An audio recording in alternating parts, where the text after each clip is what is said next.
There is a color that has covered the bottom of almost every ship in the world for over 150 years, a deep, unmistakable red. You have seen it whenever a vessel enters dry dock or when a massive hull rises above the waterline during loading. And if you have ever noticed it, you probably assumed it was just a paint choice, maybe for visibility, maybe for tradition, maybe just because someone a long time ago liked the color. But the real reason is far stranger, far older, and far more dangerous than most people ever imagine. The bottom of a ship is one of the most hostile environments on the planet. It is permanently submerged in salt water, exposed to enormous pressure, constantly subjected to temperature changes, and moving at speed through an ocean that is alive with organisms that have spent millions of years evolving to attach themselves to hard surfaces. And when those organisms attach themselves to the hull of a ship, they do not just sit there. They begin to destroy it, slowly, silently, and at a cost that runs into the billions of dollars every single year. To understand why ships are painted red below the waterline, you first have to understand what happens to a hull that is not protected. Within hours of a ship entering the water, bacteria begin to form a thin, invisible film on the hull surface. Within days, microscopic algae attach to that film. Within weeks, larger organisms follow: barnacles, mussels, tube worms, seaweed. In warm tropical waters, a ship left untreated for just 6 months can accumulate a layer of marine growth several centimeters thick, covering the entire underwater hull. This is called biofouling, and it is not just an aesthetic problem, it is an engineering catastrophe. A hull covered in marine growth creates enormous drag. Water no longer flows cleanly past the steel. Instead, it catches on thousands of tiny shells and organisms, creating turbulence and resistance with every meter the ship travels. Studies have shown that heavy biofouling can increase a ship's fuel consumption by up to 40%. For a large container ship burning hundreds of tons of fuel per day, that number translates into millions of dollars in additional operating costs per year. And beyond fuel, the organisms themselves cause direct structural damage. Barnacles attach with a biological adhesive so strong that removing them physically can tear the steel surface underneath. Certain marine worms bore directly into unprotected timber and softer metals. Left unchecked, biofouling does not just slow a ship down, it eats it alive. Humans have known about this problem for as long as they have been building ships. The ancient Greeks and Romans coated their wooden hulls with tar, wax, and lead sheathing to prevent marine growth. Viking longships were treated with pine tar. In the age of sail, the British Royal Navy experimented with everything from arsenic compounds to copper sheathing nailed directly to the hull. Copper worked extraordinarily well.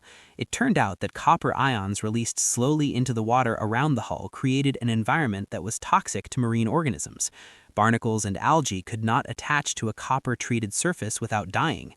The problem was that copper was expensive, heavy, and caused a chemical reaction with iron that accelerated corrosion. As wooden ships gave way to iron and then steel hulls in the 19th century, copper sheathing became impractical. The solution came in the form of paint, specifically a paint that could mimic what copper did naturally, releasing toxic compounds slowly and continuously into the thin layer of water surrounding the hull. The earliest versions of this paint used copper sulfate and later copper oxide as the active ingredient. And copper oxide, when mixed into a paint formula, produces a very specific and unmistakable color: red. Not by design, not by tradition, not by accident, the red color of ship hulls below the waterline is a direct consequence of the chemistry required to keep them clean. The color is the poison. By the late 19th century, anti-fouling paint had become standard across the global shipping industry. Manufacturers refined the formulas continuously, adjusting the concentration of copper compounds, adding other biocides, experimenting with different binders and base materials to control how quickly the toxic compounds were released into the water. The goal was always the same: create a surface that was permanently hostile to marine life without requiring the ship to return to dry dock every few months for cleaning. And for over a century, the formula worked. Ships stayed cleaner for longer, fuel costs dropped, hull lifespans extended dramatically. The red paint became so universal that it stopped being a choice and became simply what ship bottoms looked like. But here is where the story takes a darker turn. The same properties that made anti-fouling paint so effective at killing barnacles and algae also made it extraordinarily dangerous to the broader marine ecosystem. The toxic compounds did not stay neatly attached to the hull. They leached continuously into the water around the ship, spreading into harbors, ports, and coastal waters. For decades, one of the most effective anti-fouling agents used was a compound called tributyl tin, or TBT. It was devastatingly effective at preventing biofouling. It was also devastatingly effective at killing everything else. Studies in harbors around the world found that TBT contamination was causing severe hormonal disruption in marine mollusks. Oyster populations collapsed near busy ports. Certain species of sea snails began showing intersex characteristics, with females developing male reproductive organs. The damage extended far beyond the harbor walls, spreading through the food chain into fish populations and eventually into the tissues of marine mammals. By the 1980s and 1990s, the evidence was impossible to ignore. Country after country began restricting TBT-based anti-fouling paints. In 2008, the International Maritime Organization implemented a global ban on TBT coatings on all vessels. The shipping industry was forced to find new solutions almost overnight. The replacements that emerged were primarily copper-based formulas, with new co-biocides that were less persistent in the marine environment, and a new category of technology called foul release coatings. Foul release coatings work on an entirely different principle. Instead of poisoning organisms before they can attach, they create a surface so smooth and so slippery that organisms cannot maintain a grip at normal ship speeds. When the vessel moves through the water, anything that has attached simply slides off. No toxins required. The engineering behind these coatings borrows from biology itself, mimicking the surface properties of shark skin and certain marine plants that naturally resist fouling. Modern anti-fouling technology has become one of the most active areas of research in marine engineering. Scientists are developing coatings that release enzymes instead of metals, biological compounds that disrupt the chemical signals barnacle larvae use to find attachment sites, and even hull surfaces textured at the microscopic level to make adhesion physically impossible. Some of the most advanced research involves coatings that actively change their surface properties in response to water temperature and pressure, becoming more slippery precisely when fouling organisms are most likely to attempt attachment. The ship hull of the future may not be red at all. It may be transparent or textured or alive with engineered biology that permanently rejects the ocean trying to reclaim it.